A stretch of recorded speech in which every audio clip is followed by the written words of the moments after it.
bienvenue dans notre nouvel épisode de notre série consacrée aux contes, mythes et légendes méconnues. N'oubliez pas, si cela n'est pas déjà fait, de vous abonner à la chaîne et de cliquer sur la petite cloche des notifications pour être alerté de toutes les nouvelles vidéos.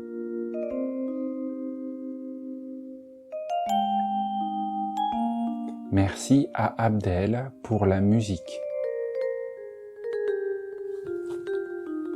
Vous allez pouvoir écouter aujourd'hui un nouveau conte dit par Christine.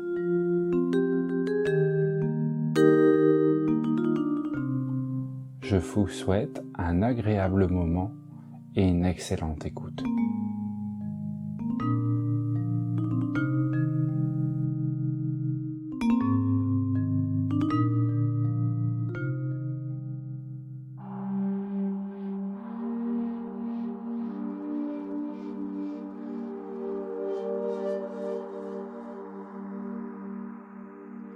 Le miroir d'Amaterasu.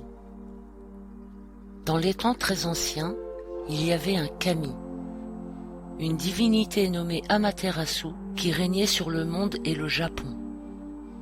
Elle était le kami du soleil et avait deux frères. L'un était Tsukiyomi, le kami de la lune, avec qui elle s'était fâchée et avait chassé du palais céleste. Et l'autre était Susanoo, le kami des tempêtes. Susanoo était colérique et aimait beaucoup exaspérer sa sœur. Un jour, il lui lança un défi.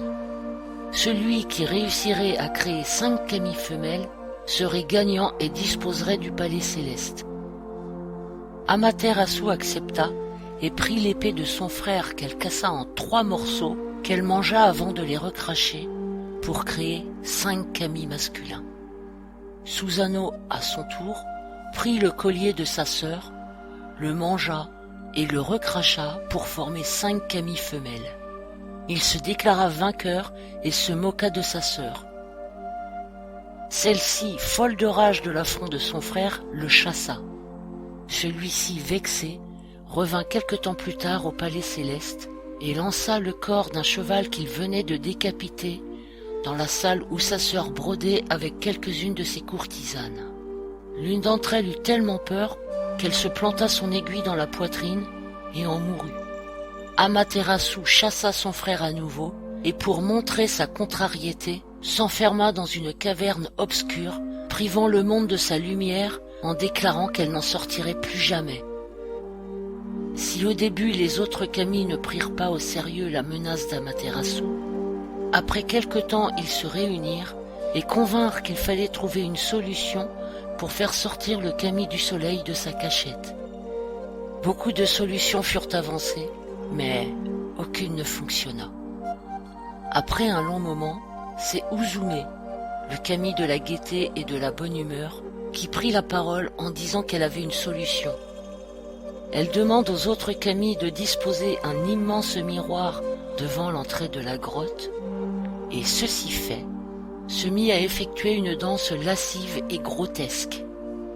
Ceci fit rapidement rire les autres kami, et ils furent bientôt tous hilars.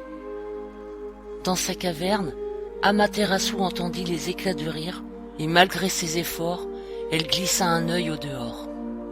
Quelle ne fut pas sa surprise en découvrant l'image d'une splendide créature.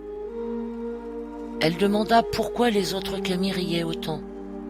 Et Uzume, tout en dansant, lui répondit qu'ils avaient trouvé d'ores et déjà un autre kami pour la remplacer et que les autres s'en réjouissaient.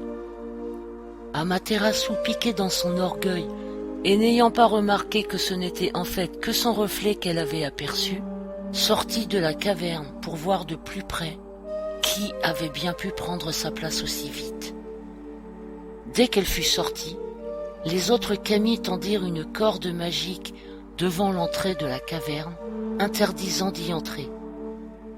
Amaterasu, ne pouvant plus se cacher, accepta de reprendre sa place au palais céleste, mais exigea que Susanoo soit à jamais exilée du royaume céleste.